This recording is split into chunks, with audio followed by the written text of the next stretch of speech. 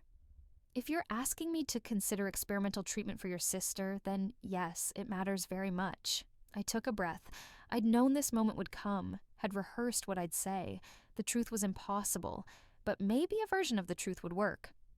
I've been researching this for 3 years, I said, ever since I knew she would get sick. How did you know she would get sick? Family history, genetic markers. It's complicated. She didn't look convinced, but she kept reading. Flipped through pages, stopped at a diagram I'd drawn of the modified T-cell structure, studied it for a long moment. This dual-targeting approach, she said quietly, using both CD133 and EGFR-8, I've had similar thoughts, but the implementation challenges are significant. I know, but it's possible. Possible and proven are very different things. What you're describing would take years of development, clinical trials, FDA approval. I don't have years. My sister has months. Maybe a year if we're lucky. Dr. Chen closed the folder, leaned back in her chair. I understand your desperation, but what you're asking for, treatment with an entirely unproven, untested therapy, it's not just unethical, it's illegal. Even if I wanted to help, which I'm not saying I do, there are protocols, regulatory bodies. There's a compassionate use exemption, I interrupted. For patients with terminal diagnoses when no other options exist, we can apply for it. She stared at me. You've really thought about this. I told you. 3 years. And you're what, 20, 21? Old enough to know what I'm talking about. She stood up, walked to the window, looked out at the Baltimore skyline. When she spoke again, her voice was different, less professional, more human. My mother died of ovarian cancer when I was 16, she said. I became a researcher because I wanted to save people like her. But there's a difference between wanting to save someone and actually being able to do it. The science isn't there yet. We're close, maybe, but close isn't enough. Then help me make it enough. She turned back to face me. What you're asking me to risk, my career, my reputation, potentially my freedom, if something goes wrong. I know, and I wouldn't ask if there was another option. But there isn't. I stood up, met her eyes. You're going to make this breakthrough eventually. I know you are. You're going to develop exactly what I've shown you. Maybe in 2 years, maybe in 5. And it's going to save lives. But by then, my sister will be dead. So I'm asking you to do it now. Do it for her. And if it works, you'll have proven your concept years ahead of schedule. If it doesn't, I swallowed hard. If it doesn't, at least we tried. Dr. Chen was quiet for a long time. Then she picked up the folder again, flipped through it more carefully.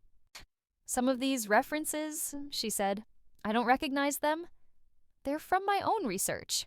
You're an undergraduate. I'm very motivated. She almost smiled at that. Almost.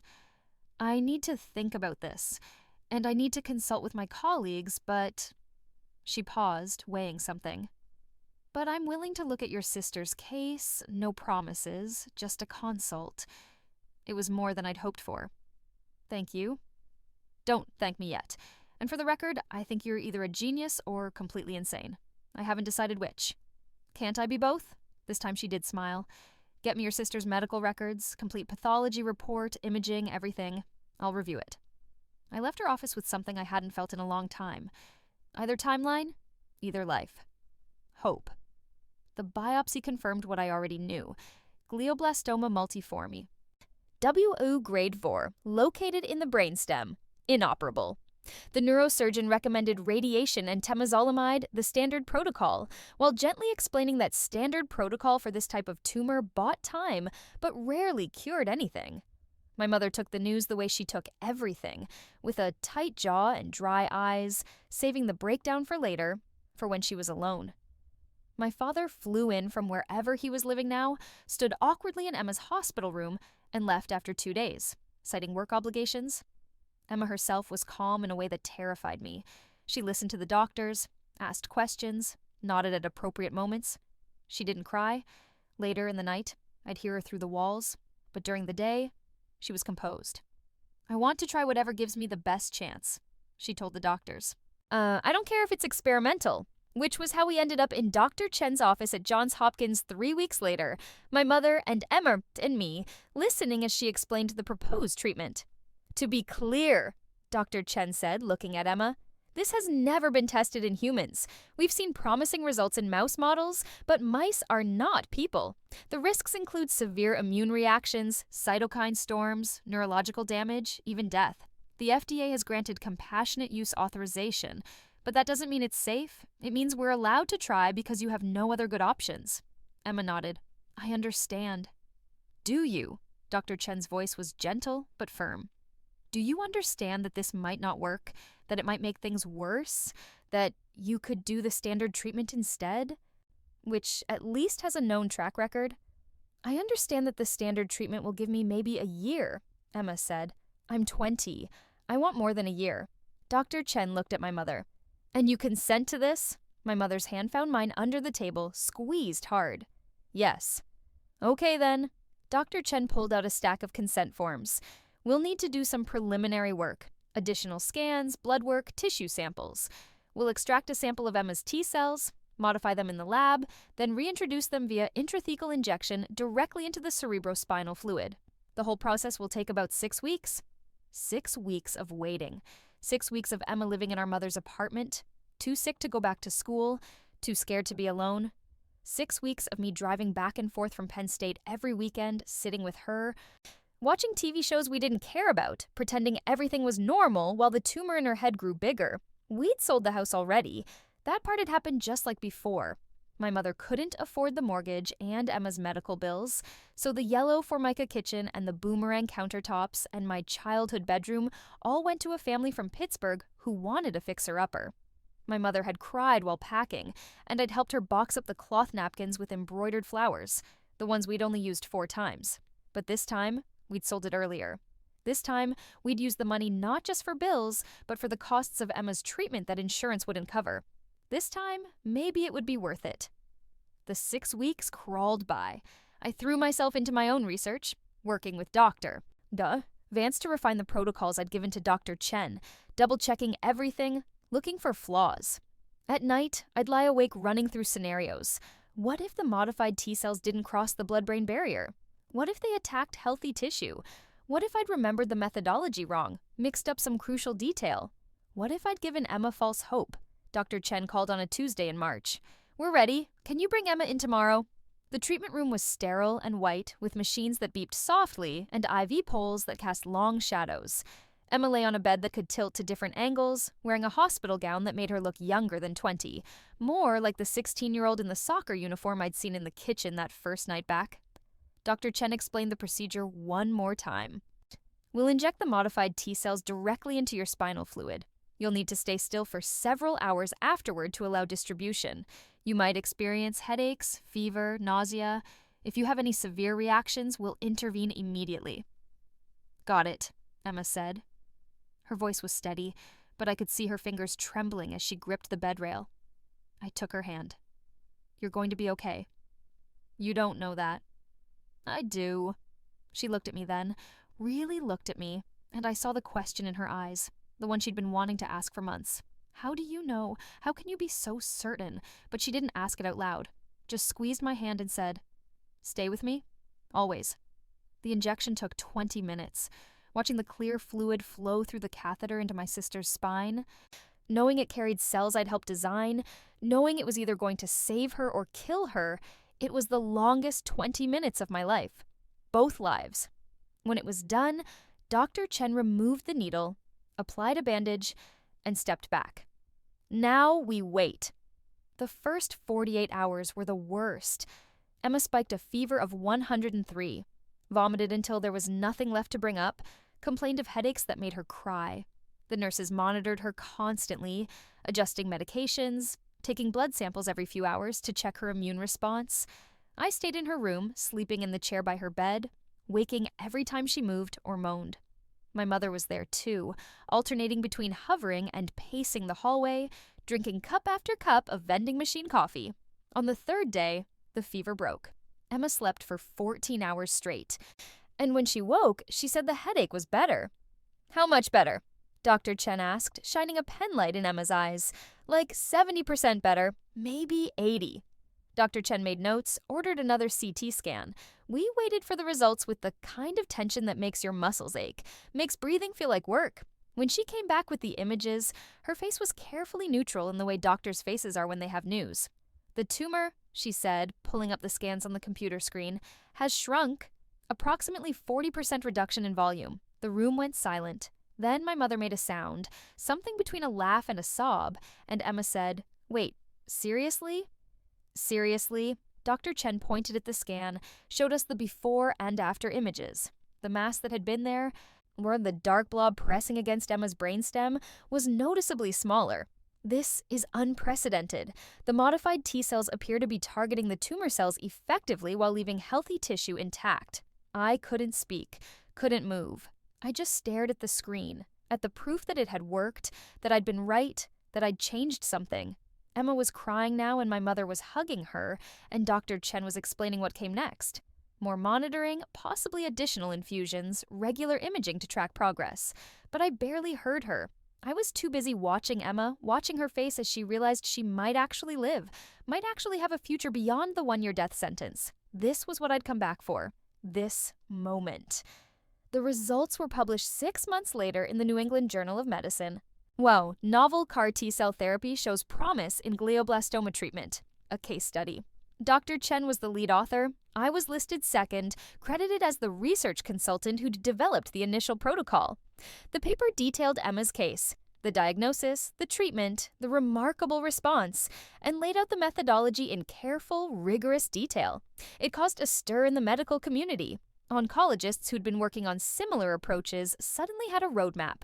Pharmaceutical companies started reaching out, offering funding for expanded trials. The FDA fast-tracked approval for a Phase 1 clinical trial.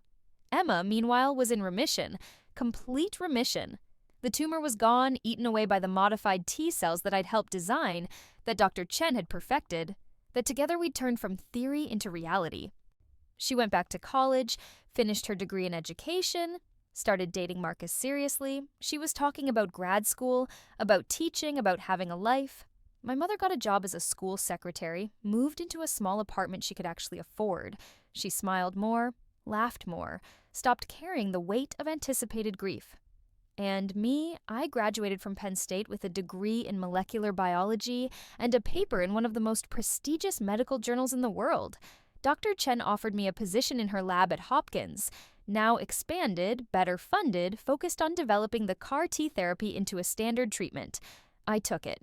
We published 3 more papers over the next 2 years, refined the protocol, expanded it to other types of brain tumors, started treating more patients.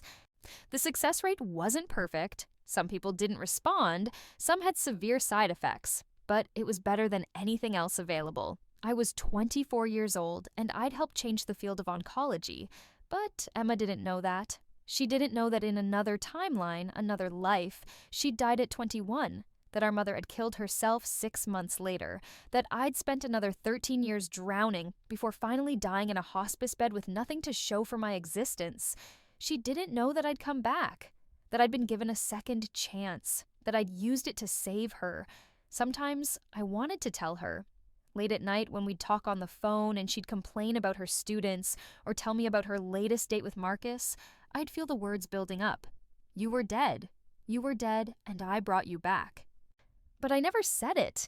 How could I? How do you explain something like that without sounding insane? Instead, I just listened, asked about her life, celebrated her victories, and commiserated with her struggles. Loved her in the way you love someone you've lost and found again, with an intensity that might seem strange but feels completely justified. 5 years after Emma's diagnosis, we went back to Riverside. The house had changed. The new owners had painted it blue, replaced the old roof, put in new windows. The yellow Formica kitchen was probably gone now, replaced with something modern and clean. We didn't go inside, just parked across the street and looked at it from the car. Why did you want to come here? Emma asked. I thought about how to answer that. About what I could say that wouldn't reveal too much. I just wanted to see it, I said finally. Remember it. Remember what? Everything. When we were kids, when Mom and Dad were still together, when things were simple. Emma was quiet for a moment. Then she said, "You know what's weird? Sometimes I feel like I've lived two different lives. Like there's the life I'm living now, and then this other life I almost lived. A worse life. One where I got sick and didn't get better." My heart stopped. What do you mean? I don't know. It's just a feeling like sometimes I wake up and I'm surprised that I'm okay, that I'm healthy, as if part of me expected to be not. I couldn't speak, couldn't breathe. Anyway, she continued, I'm glad we did the treatment. I'm glad you pushed for it. The doctors said I was lucky, but I don't think it was luck. I think you saved my life. Doctor? Chen saved your life, I managed. Yeah, but you found her. You convinced her. You made it happen. She looked at me, and in her eyes I saw something. Recognition, maybe, or understanding. Sometimes I think you know things you shouldn't be able to know. Like you can see the future or something. That's ridiculous. Is it? She smiled, but it wasn't quite a joke. You knew I was sick before the doctors did. You knew exactly what treatment to pursue. You knew it would work when everyone else was skeptical. I did research. I got lucky. Maybe. She turned back to look at the house. Or maybe you're just a really good sister who refused to give up. We sat there for a while longer, watching the sun set behind the house, turning the blue paint golden in the fading light. A kid rode by on a bike. A dog barked somewhere. Normal life. No, unfolding the way it was supposed to, the way it hadn't in my first go-round. Finally, Emma said, I'm getting married. What? Marcus proposed last night. I said yes. Joy bloomed in my chest, sharp and bright. Emma, that's amazing. I want you to be my maid of honor. Of course. Yes, absolutely.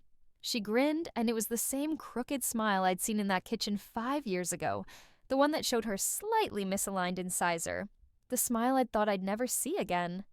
Good, because I'm going to be a very demanding bride. We laughed, and I thought about how strange it was, how miraculous that I was sitting here having this conversation, that Emma was talking about her wedding instead of her funeral, that the future was open and bright instead of dark and foreclosed. I'd done it. I'd actually done it. Not alone, Dr. Chen had been essential, and Dr. Vance and all the researchers whose work had laid the foundation. But I'd been the catalyst. I'd been the one who knew what was possible, who refused to accept the inevitable. I'd been the one who came back and changed everything. The wedding was in June, in a garden outside of Pittsburgh, with white flowers and string lights, and all of Emma's friends from college crying happy tears. Marcus stood at the altar looking nervous and thrilled, and Emma walked down the aisle in a simple white dress, our mother on one arm and our father, who'd flown in from Arizona and was trying, really trying, to be present, on the other. I stood to the side in a lavender bridesmaid dress watching, and I thought about the other wedding that would never happen. Oh, the one from my first timeline where Emma hadn't lived long enough to marry anyone, where I'd stood alone at her grave and wondered if I could have done more. I had done more. I'd done everything. The reception lasted until midnight. Emma and Marcus danced their first dance to a song I didn't recognize, and then everyone else flooded the dance floor, and I found myself dancing with my mother, both of us laughing, both of us a little drunk on champagne and happiness. I'm proud of you, you know, she said. For what? For everything. For being brilliant. For saving your sister. For becoming someone I couldn't have imagined when you were 17. I hugged her tight, and over her shoulder I saw Emma laughing with her new husband, alive and radiant, and so completely impossibly here. I love you, Mom, I said. I love you too. Sweetheart! The DJ played another song, and the night spun on, full of music and light and people who had no idea how close we'd come to losing all of this. 10 years after Emma's initial diagnosis, Dr. Chen and I published a comprehensive study on CAR-T therapy for glioblastomas. The treatment had been refined, improved, and expanded. Survival rates had increased dramatically. Hundreds of patients who would have died were now in remission. The pharmaceutical company that licensed the therapy named it Emmatech at my request. Emma found this hilarious and slightly embarrassing. "I'm a cancer treatment now," she said when I told her. "That's so weird." "You're the inspiration for a cancer treatment," I corrected. "There's a difference." "Still weird." She had 2 kids by then, a daughter named Claire and a son named James. I was Aunt Maya, the one who visited with expensive toys and told stories about cells and science that the kids didn't quite understand but liked anyway. My mother was Grammy, living in a small house she'd managed to buy with the money she'd saved from not having to spend everything on Emma's care. She'd started painting in her free time, watercolors mostly, scenes of gardens and landscapes that she'd never had time to notice before. My father sent cards on birthdays and called at Christmas. It wasn't much, but it was more than we'd had in my first life. And me? I ran the research program at Hopkins, mentored graduate students, published papers, gave talks at conferences. I dated occasionally, though nothing serious stuck. My life was my work, and my work was saving people like Emma, sometimes late at night in my apartment.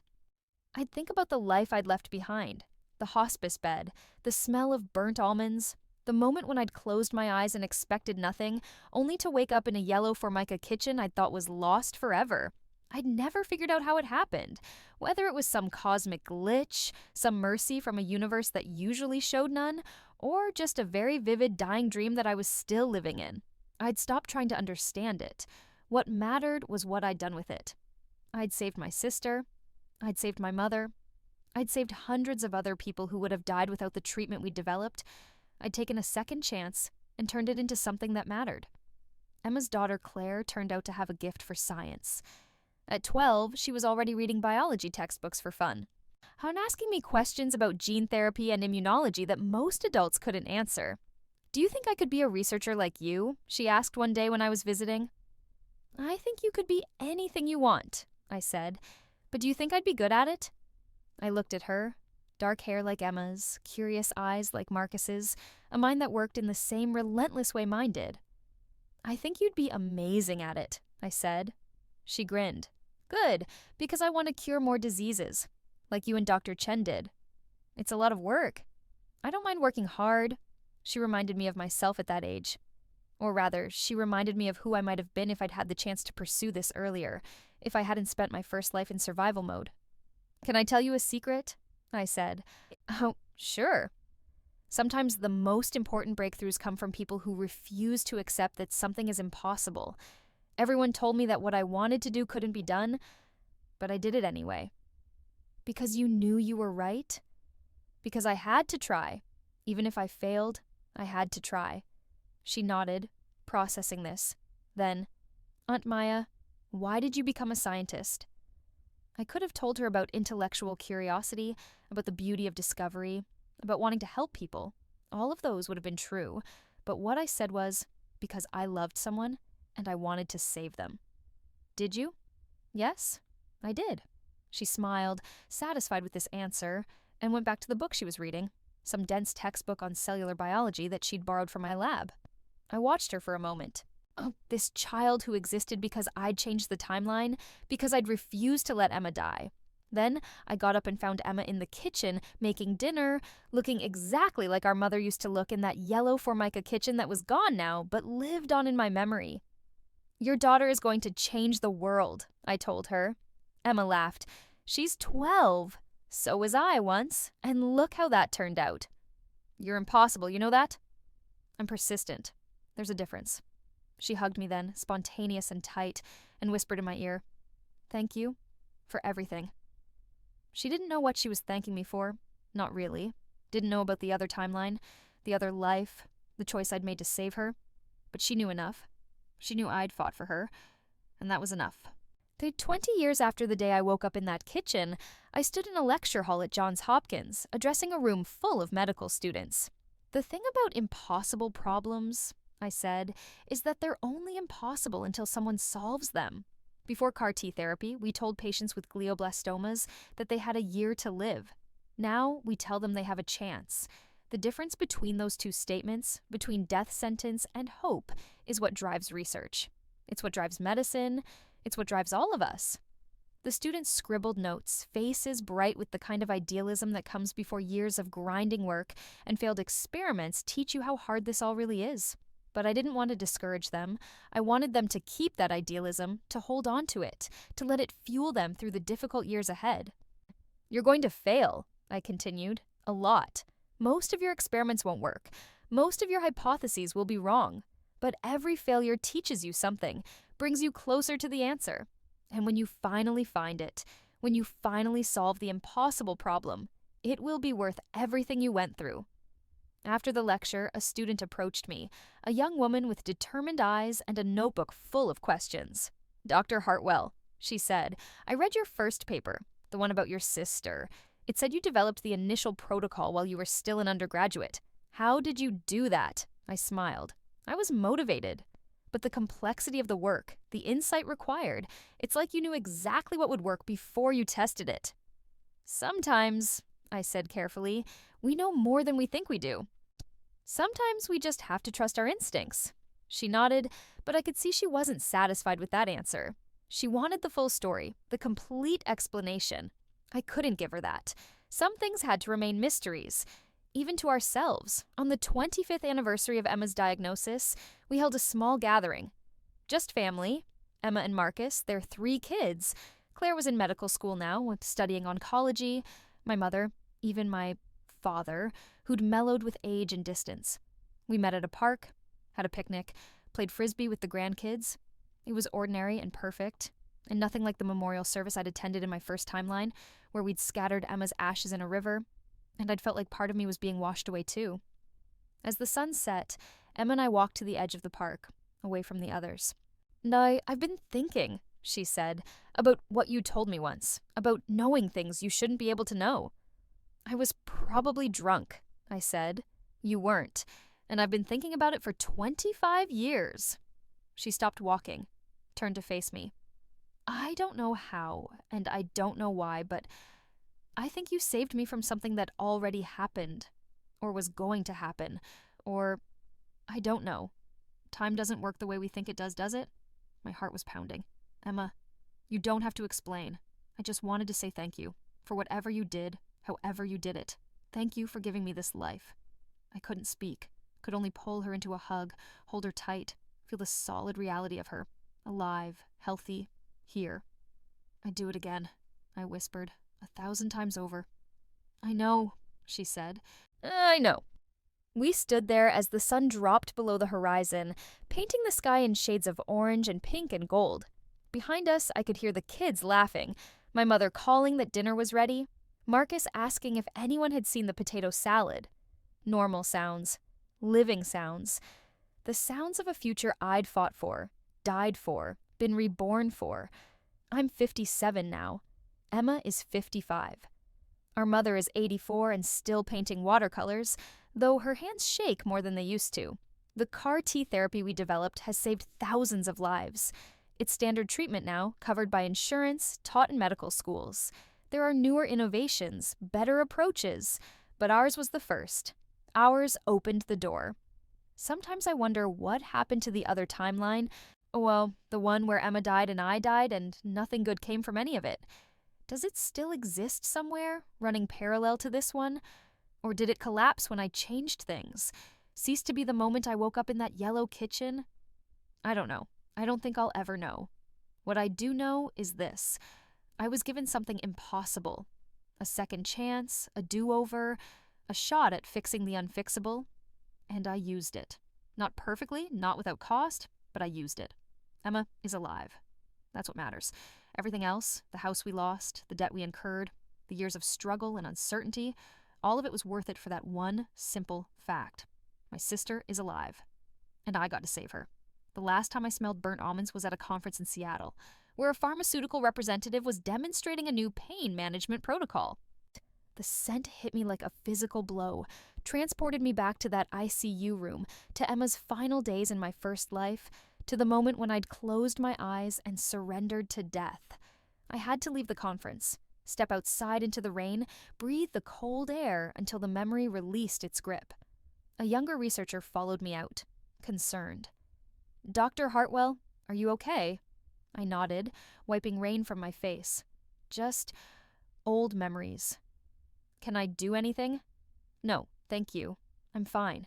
She went back inside, and I stood there in the Seattle rain, thinking about all the versions of myself that might have existed, might still exist in other timelines, other lives. The version who never went back, who died at 34 with nothing to show for it. The version who went back but failed, who couldn't save Emma, who lived with that grief forever. And this version, the one standing in the rain, a respected researcher, a good aunt, a daughter who'd given her mother grandchildren to love instead of graves to visit. This version who'd taken an impossible gift and used it to build something beautiful. I went back inside to the conference, back to the lectures and the networking and the slow, steady work of science. But I carried the moment with me, a reminder of where I'd been, what I'd survived, what I'd changed. Life unfolded like the wind, sometimes gentle, sometimes fierce, always moving forward. And I moved with it, grateful for every breath, every heartbeat, every ordinary moment that might have never been. The morphine no longer smelled like burnt almonds. It smelled like a choice I'd made, a life I'd saved, a future I'd fought for and won. And that made all the difference.